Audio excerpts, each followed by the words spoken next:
Welcome back into a tutorial. In this video, we are going to learn how to share a live location on a WhatsApp.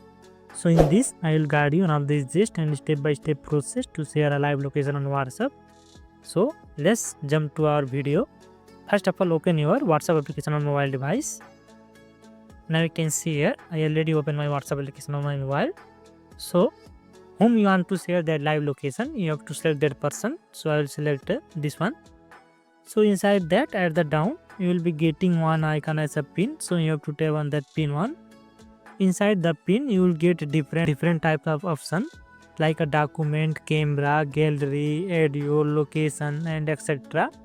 So you have to select a location from that. Sometime it will be asking for permission to share your that location on WhatsApp.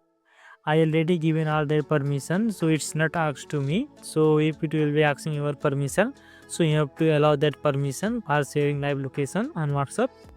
So if you want to share, so you have to see here one share live location option is there, so you have to tap on that. Now it will be also giving at the down timing and all. If you want to give live location for only 15 minutes or 1 hour, or you can give also 8 hour also. And if you want to add some comment like that, anything, so you can add from here. So after giving that, now you can see one send option, so you have to send this. So in this way you can send your live location to that person whom you want to share. So if you like this video helpful, please don't forget to like, subscribe and comment below. Thanks for watching this video.